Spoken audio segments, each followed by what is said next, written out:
29 दिसंबर की रात को सिंगापुर के माउंट एलिजाबेथ अस्पताल से वो मनहूस खबर आई, जिसको सुनकर भारत में सबके दिल रो उठे। दिल्ली में गैंगरेप का शिकार हुई लड़की लगातार 13 दिनों तक मौत से जूझती रही और आखिरकार मौत जिंदगी पर हावी हो गई।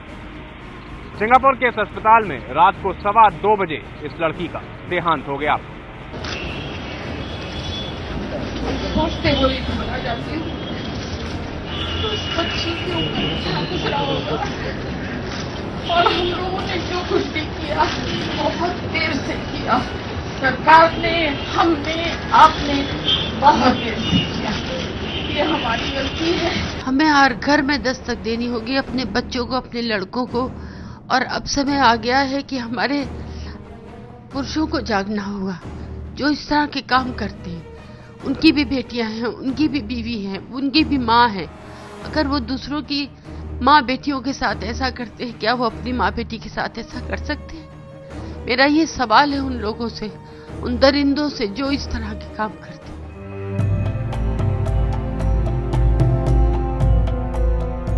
माउंट एलिजाबेथ अस्पताल ने बयान जारी करके बताया कि लड़की के कई अंगों ने काम करना बंद कर दिया था। पीड़ित के पार्थिव शरीर को भारत लाने के लिए विमान सिंगापुर भेजा गया। खबर सुनते ही पूरे देश में मायूसी का माहौल था। सरकार ने बेकाबू प्रदर्शन की आशंका के चलते इंडिया गेट तक पहुंचने के सारे रास्ते सील कर दिए। हर तरफ पहरा बढ़ा दिया गया। मेट्रो स्टेशन बंद कर दिए गए।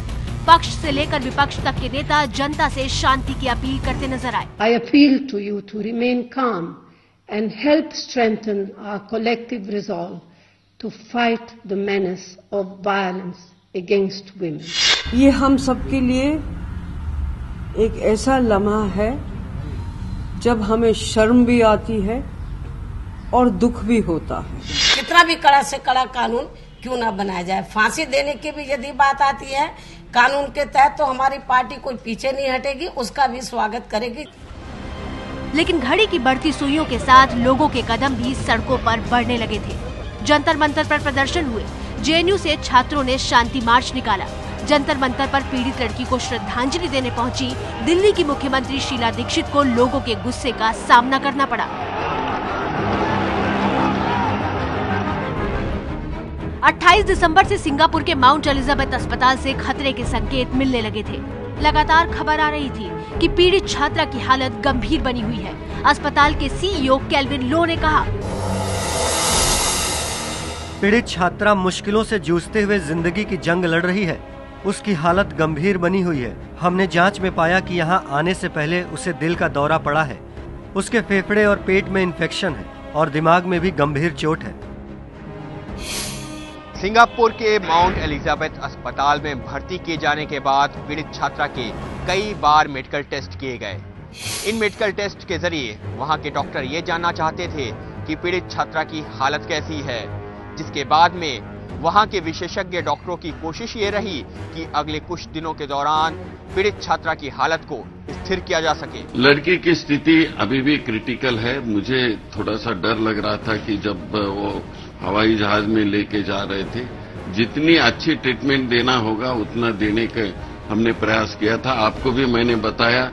27 दिसंबर सिंगापुर माउंट एलिजाबेथ अस्पताल से खबर आई कि पीड़ित लड़की का इलाज कई हफ्ते लंबा खिंच सकता है। ये खबरें सुनकर कहीं न कहीं उम्मीद बाकी थी, लेकिन पीड़ित लड़की की लगातार बिगड़ती हालत डरा जरूर रही थी। लेकिन वहीं उसी पीड़ित लड़की के अंदर जो जिंदगी के लिए जज्बे की लौ थी, उससे जरूर सब में एक भरोसा बचा हुआ था।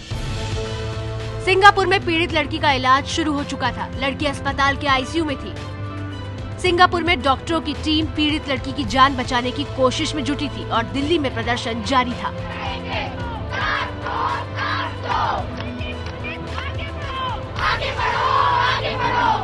इंडिया गेट जाने की कोशिश कर रहे प्रदर्शनकारियों को रास्ते में ही रोका जा रहा था।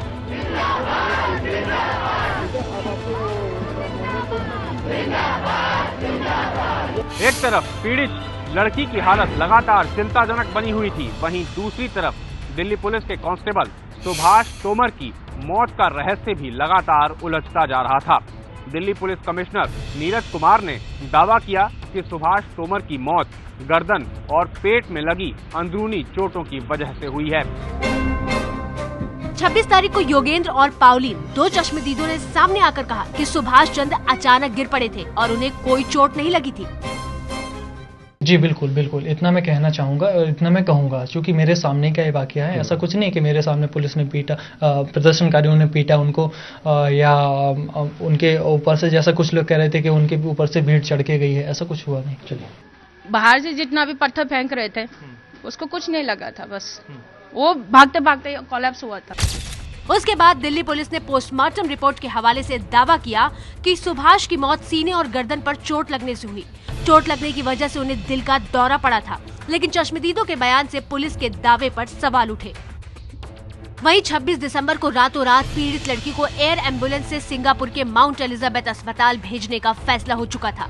आनन फानन में लड़की और परिवार वालों के पासपोर्ट तैयार करवाए गए और मेदांता की एयर एम्बुलेंस से रात 11:45 पर सिंगापुर के लिए रवाना किया गया। लड़की के साथ सफदरजंग अस्पताल के क्रिटिकल केयर यूनिट के प्रमुख डॉक्टर यतिन गुप्ता के अलावा 4 और डॉक्टर भी रवाना हुए। 25 दिसंबर यानी क्रिसमस के दिन भी दिल्ली के सफदरजंग अस्पताल से पीड़ित लड़की की सेहत को लेकर अच्छी खबर नहीं आई। सफदरजंग अस्पताल के डॉक्टरों ने कहा कि लड़की की सेहत में 24 दिसंबर की तुलना में तो सुधार आया है, लेकिन अभी खतरे से बाहर नहीं है। इसी बीच 23 दिसंबर को दिल्ली के इंडिया गेट पर हुए प्रदर्शन के दौरान घायल दिल्ली पुलिस के कांस्टेबल सुभाष चंद्र तोमर की 25 दिसंबर को सुबह 6 बजे अस्पताल में मौत हो गई। दिल्ली पुलिस ने केजरीवाल की आम आदमी पार्टी के एक कार्यकर्ता समेत 8 लोगों के खिलाफ केस दर्ज किया। केजरीवाल ने आरोपियों का बचाव किया। कोर्ट में जब उन लोगों के सामने उनको युवाओं को प्रस्तुत किया गया और जो कुछ कार्रवाई कोर्ट के सामने हुई, वो पूरा का पूरा घटनाक्रम ये दिखाता है कि पुलिस के पास इन लोगों के खिलाफ एक रत्ती भर भी सबूत नहीं है और जानबूझकर पुलिस इन 8 युवाओं को फंसाने की कोशिश कर रही है। एक तरफ सुभाष चंद्र की मौत का विवाद सुर्खियों में था, तो वहीं दूसरी तरफ एसडीएम और दिल्ली पुलिस के बीच विवाद चर्चा में आया। गैंगरेप की पीड़ित लड़की का बयान दर्ज करने वाली एसडीएम उषा चतुर्वेदी ने पुलिस के 3 अफसरों पर दखलंदाजी करने की शिकायत की। हालांकि दिल्ली पुलिस ने आरोपों को खारिज कर दिया। 24 दिसंबर को पीड़ित की हालत और ज्यादा खराब हो गई। सोमवार सुबह छात्रा का मेडिकल टेस्ट कराया गया तो उसके शरीर में खून के अंदरूनी रिसाव की बात सामने आई। इसके बावजूद भी डॉक्टर्स ने अपनी उम्मीद नहीं छोड़ी थी। ब्लीडिंग काफी कंट्रोल में है और कल से बहुत कम ब्लीडिंग हो रही है। उस हिसाब से हम कह सकते हैं कि वो कल से बेहतर है। 24 दिसंबर को चप्पे चप्पे पर दिल्ली पुलिस का सख्त पहरा नजर आया। शनिवार और रविवार को हुए प्रदर्शन के बाद इंडिया गेट और आसपास के इलाकों में धारा 144 लगा दी गई। 9 मेट्रो स्टेशन बंद कर दिए गए। चप्पे चप्पे पर भारी पुलिस बल और बैरिकेडिंग लगा दी गई। लेकिन इन सारे बंदोबस्त के बावजूद प्रदर्शनकारियों की भीड़ जंतर मंतर पर जुटने लगी थी। प्रदर्शनकारी अपनी आवाज बुलंद करके इंसाफ की मांग कर रहे थे।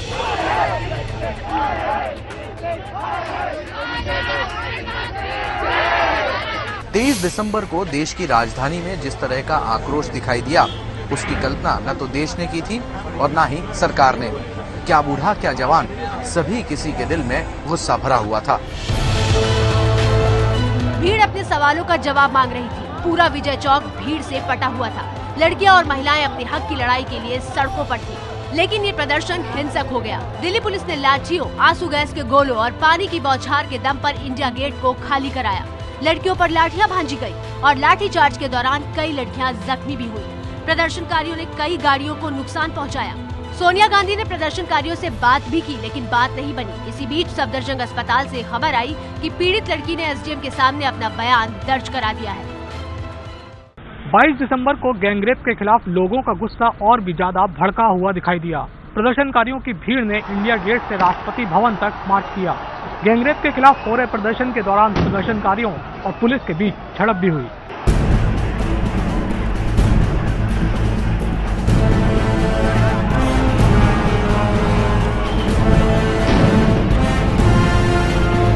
राष्ट्रपति भवन की तरफ बढ़ रहे प्रदर्शनकारियों पर लाठीचार्ज किया गया।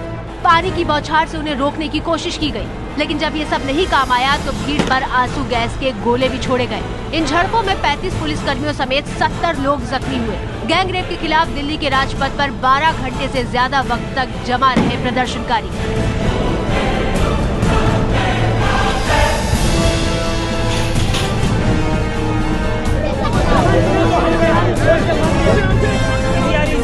बाईस तारीख को सफदरजंग अस्पताल से राहत की खबर आई। लड़की की हालत थोड़ी बेहतर हुई थी। उसने जूस पिया था और वो बात भी कर रही थी। 21 तारीख तक भी लड़की की हालत लगातार चिंताजनक बनी हुई थी। वहां डॉक्टरों ने उसका ऑपरेशन करके छोटी आंत को निकाल दिया था, लेकिन अब भी उन्हें लगातार चिंता इस बात की थी कि कहीं इन्फेक्शन फैल न जाए।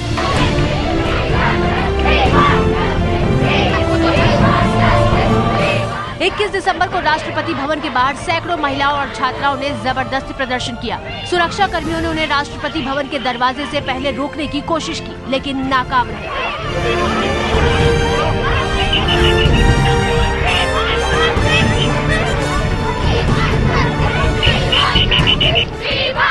करीब 20 मिनट तक महिलाएं और लड़कियां राष्ट्रपति भवन के दरवाजे पर खड़ी रहीं। छात्राओं और महिलाओं ने बेहद सुरक्षा वाले नॉर्थ ब्लॉक और साउथ ब्लॉक के रास्ते को जाम कर दिया था। प्रदर्शनकारियों में गुस्सा इतना ज्यादा था कि नॉर्थ ब्लॉक और साउथ ब्लॉक के रास्ते में इन्होंने कई वीवीआईपी गाड़ियों का रास्ता भी रोक लिया। 21 दिसंबर को ही गैंगरेप के छठे आरोपी को गिरफ्तार किया गया। गैंगरेप के खिलाफ गुस्से के बीच दिल्ली के सफदरजंग अस्पताल से लगातार खबरें आती रहीं। 20 दिसंबर को दिल्ली के सफदरजंग अस्पताल के डॉक्टरों ने कहा कि लड़की की हालत स्थिर बनी हुई है। डॉक्टरों के मुताबिक लड़की होश में तो है, लेकिन उसे वेंटिलेटर से हटाया नहीं गया है, लिहाजा खतरा बना हुआ है। 20 दिसंबर तक गैंगरेप के 5 आरोपी ही पुलिस के हाथ आए थे और छठा आरोपी पुलिस के लिए चुनौती बना हुआ था। देश को हिलाकर रख देने वाले इस केस को लेकर दिल्ली हाईकोर्ट ने भी सख्त रवैया अपना लिया था। सुनवाई के दौरान दिल्ली हाईकोर्ट ने कह दिया था कि केस की जांच उसकी निगरानी में होगी और चार्जशीट उसकी इजाजत के बाद ही दाखिल होगी।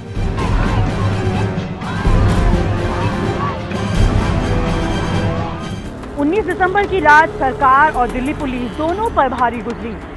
गैंगरेप के खिलाफ गुस्से की आंच प्रधानमंत्री के दफ्तर से लेकर मुख्यमंत्री के घर तक पहुंची। इंसाफ की मांग पर अड़े प्रदर्शनकारियों का एक दल गृह मंत्री से मिला, लेकिन मुलाकात बेनतीजा रही। जिसके बाद गृह मंत्री के घर के बाहर भी प्रदर्शन शुरू हो गए। इंडिया गेट से भी प्रदर्शनकारी हटने को तैयार नहीं थे। इस उबलते गुस्से के बीच गैंगरेप की पीड़ित लड़की के घर वालों ने भी आरोपियों को फांसी देने की मांग की। उधर गिरफ्त में आए 3 आरोपियों पवन, विनय और मुकेश को दिल्ली के साकेत कोर्ट में पेश किया गया। पुलिस के मुताबिक 2 आरोपी पवन और विनय कोर्ट के सामने अपना गुनाह कबूल कर चुके थे। आरोपी विनय तो कोर्ट में यहाँ तक कह बैठा कि उसने बहुत बड़ा गुनाह किया है, लिहाजा कोर्ट उसे फांसी की सजा दे दे। 18 दिसंबर को इस वारदात के खिलाफ सड़क से लेकर संसद तक लोगों का गुस्सा फूटा। कहीं न कहीं संसद में तमाम संसद सदस्यों ने दोषियों को फांसी की सजा देने की मांग की। राज्यसभा में इस मुद्दे पर अपनी बात रखते रखते सांसद जया बच्चन बेहद भावुक हो गई। Everybody will forget, but she will remember for the rest of her life. It will be a scar. It's a terrible mental torture, more than physical. How are you going to repay for this? जगह जगह विरोध प्रदर्शन किए गए। 18 दिसंबर को सोनिया गांधी पीड़ित लड़की से मिलने सफदरजंग अस्पताल पहुंची थी। 17 दिसंबर को गैंगरेप के मुख्य आरोपी राम सिंह को दिल्ली पुलिस ने गिरफ्तार कर लिया। राम सिंह उस बस का ड्राइवर था जिसमें लड़की के साथ दुष्कर्म किया गया था। राम सिंह को दिल्ली पुलिस ने दिल्ली के आरके पुरम इलाके से गिरफ्तार किया। पुलिस ने यह भी दावा किया कि वारदात में इस्तेमाल बस को भी बरामद कर लिया गया है। ड्राइवर की गिरफ्तारी दिल्ली के आरके पुरम इलाके से हुई। पुलिस ने दावा किया कि वारदात में इस्तेमाल की गई बस को भी बरामद कर लिया गया है। गंभीर हालत में छात्रा को सफदरजंग अस्पताल में भर्ती कराया गया था, जहां पीड़ित छात्रा वेंटिलेटर पर थी। उसकी नाजुक हालत को देखते हुए उसे वेंटिलेटर पर रखा गया था। 16 दिसंबर ही वो मनहूस रात थी जब उस पीड़ित लड़की के साथ वो हैवानियत हुई थी। उस रात पीड़ित लड़की अपने दोस्त के साथ साकेत के एक मल्टीप्लेक्स से फिल्म देखकर आई थी। उसे मुनिरका से करीब 16 किलोमीटर दूर द्वारका जाना था। वो घर पहुंचने के लिए कोई साधन ढूंढ रहे थे, तभी बस स्टॉप पर दाखिल होती है एक चार्टर्ड बस। इस बस में 6 लोगों का गैंग सवार था। बस के चलते ही उन लोगों ने लड़की से छेड़खानी शुरू कर दी। लड़की के 28 साल के दोस्त के सिर पर राम सिंह ने वार किया। उसके बाद राहुल और अक्षय सिंह पीड़िता को घसीटकर बस के पिछले हिस्से में ले गए, जहां पीड़ित लड़की के साथ गैंगरेप किया गया। सरकार वो सारे कदम उठाएंगी कि आगे ऐसी कोई घटना फिर दोहरा ना सके। सामूहिक बलात्कार, ऐसे लोगों को तो फांसी की सजा होनी चाहिए।